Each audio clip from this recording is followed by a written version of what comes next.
Quando Jesus Cristo estava pronto para se entregar, e ele era corajoso, não tenha dúvida disso, ele passou por uma grande pressão dentro de si mesmo, a ponto de, como o próprio texto bíblico narra, ele chega a suar sangue. Também era pressão.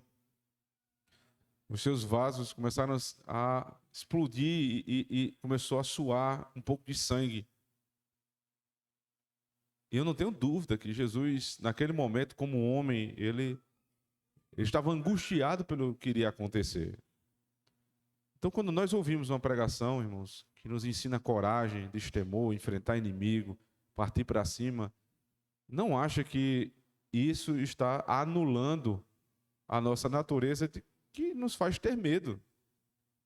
O medo, inclusive, é um grande amigo do homem, porque se a gente não tivesse medo, nós seríamos extremamente imprudentes. A gente se lançaria de lugares que iriam nos matar, por exemplo. Então, o temor é algo que Deus nos deu para a nossa própria proteção. Assim, nós devemos entender pregações como essa, doutrinas como a doutrina da coragem, da fortaleza, uma virtude bíblica do ser humano, mas não a despeito do medo. O medo é necessário. Mas quando Jesus temeu, se angustiou pela morte, ele rapidamente orou ao Senhor: não seja feita a minha, mas a tua vontade. Ou seja, capacita-me para fazer a tua vontade. Os irmãos, quando ouvem estas palavras, irmãos, não achem que eu que as falo não tenho temor nenhum. É claro que temos. Todos nós temos. Mas esse medo não pode nos paralisar.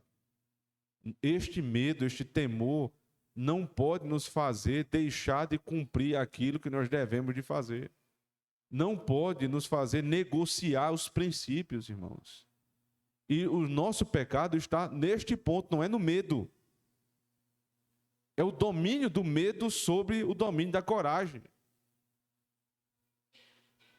A virtude é a coragem. O medo é necessário. Mas a coragem precisa dominar o medo. Quando eu tenho promessas de Deus para cumprir o que Deus está me ordenando. O Pai já havia dito: você vai para a terra, você vai sofrer, você vai morrer. E foi nisso que Cristo se apegou. Palavra do Pai. Eu tenho que subjugar o medo para cumprir a vontade do meu Senhor. Quando vierem os temores da vida, irmãos, não se achem os valentões, os heróis, mas procurem, inclusive, se aproximar de pessoas que, mesmo sendo temerosas, neste sentido, mesmo tendo temor devido a um ser humano, são assim mesmo corajosas. Não se juntem com covardes. Não andem com covardes. Não ouçam conselhos de covardes, porque vocês se tornarão cada vez mais covardes. Mas procurem aquelas pessoas que têm o verdadeiro otimismo, a verdadeira coragem.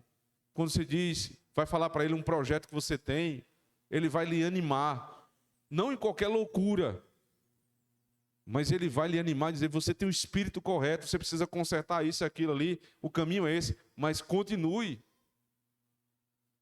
Ou vão ter coragem, inclusive, para dizer: não faça isso, mas não faça por tais e tais motivos, não por medo. Não por medo. O medo não pode paralisar o homem, irmãos. O medo é uma defesa, não é um freio. Cristo orou, pediu ao Pai e foi para a cruz do Calvário fazer o que tinha que ser feito.